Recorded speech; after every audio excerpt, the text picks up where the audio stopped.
Yes, what's up guys? Welcome back dito sa aking channel. In this video episode guys, i-share ko lang sa inyo guys yung latest upload ni Miss Cherry White about dun guys sa lalaki na kahinahinala guys na pumunta sa bahay niya guys habang wala si Pacboy guys. So yun, ito yung guys, itsura nung lalaki guys. So yung kung kilala niyo siya guys, comment down below guys para malaman natin kung talagang wala siyang masamang intensyon sa pagpunta niya sa bahay ni Miss Cherry White. So yun, tara guys, panoorin natin guys. Guys, share ko lang. Siyempre, nag-review ako ng CCTV kagabi dahil dito sa lalaki na to na talagang pilit akong pinapababa. So yun nga guys, sabi niya rito guys, ni-review niya guys yung CCTV niya guys kasi nga daw guys, pilit daw siyang pinapababa nung lalaki at may itinatanong daw sa kanya guys. So yun, ito guys. Dito, alas 7 pa lang yan ng gabi. Nag-aabang na siya. Di ko alam kung anong pakay niya. Sa mga oras na to guys, wala pa sila Cherry White nitong oras na to guys. So yun, ni-review niya guys yung CCTV. Mga bandang alas 7, nandun na talaga yung lalaki. Talagang nagmamasid na talaga guys. Kaya nag-aabang siya dyan eh. Inaabangan niya dumating ako. Wala kasi ako, kasama ko sila Mikey. Nag-mall kami kahapon. Abang siya ng abang. Ang tagal niya nag-abang mula 7 p.m. hanggang 9 p.m. So yun, grabe guys, ang tagal-tagal siguro nagantay nitong lalaki na to guys. So yun, talagang may importanteng sadya talaga to guys kina Cherry White guys o kaya kila Pacboy guys. So yun, malalaman natin yan guys pagpapatuloy natin yung video. Hanggang sa dumating ako yan. Una, binuksan ni Joy yung pintuan.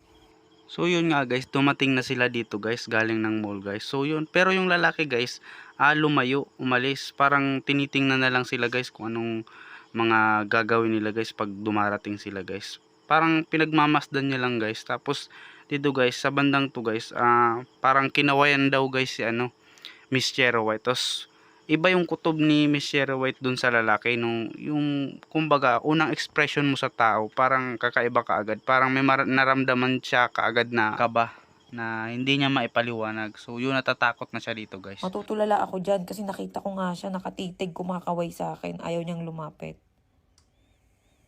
Tingnan niyo, matutulala ako dyan. Ayan o. Natakot na ako niyan. Kasi iba talaga yung dating niya eh.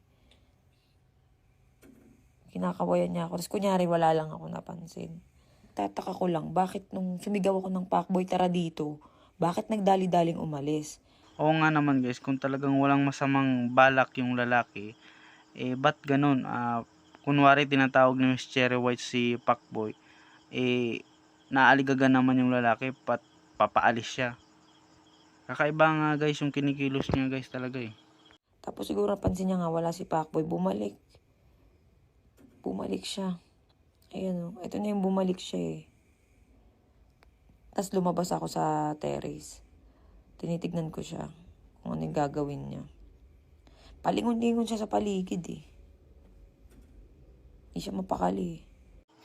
So yun nga guys, kayo ba guys, anong pakiramdam nyo guys sa lalaki na to guys? Kayo guys, kilala nyo ba to guys? Kung kilala nyo to guys is ano na lang guys, pa-comment na lang guys dyan guys sa ating comment section para malaman natin kung ano ba talaga yung sadya niya kay Miss Cherry White o kaya kay Pacboy. So yun, para hindi siya gaanong mabash o kaya kumalat yung video niya sa Facebook at YouTube, sana maliwanagan tayo guys kung ano talaga yung sadya niya guys kay Miss Cherry White. Basta bumaba ka dito, ginaganon niya ako. Sabi niya, bumaba ka dito, ikaw kailangan ko. Kung bakit ako, ba't hindi sila Pacboy? Ba't hindi ang lalaki ang hanapin mo? Bakit ako? Tapos sabi niya, basta kilala mo to. Sabi ko, wala akong kilalang taga Mindanao.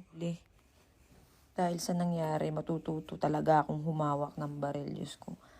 Takot na takot talaga ako kagabi.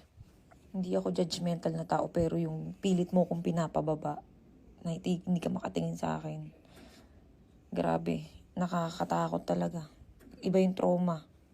So yun nga guys, anong masasabi nyo guys sa ginagawa ng lalaki guys, kay nahinalang lalaki dito guys sa bahay ni Miss Cherry White? So yun, pa-comment na lang guys sa comment section guys kung kilala nyo yung lalaki o kung ano ang masasabi nyo guys about dito guys sa pangyayari na to guys sa video ni Miss Cherry White. So yun, wag na wag nyo kakalimutan mag-subscribe dito sa ating YouTube channel. So yun, maraming salamat.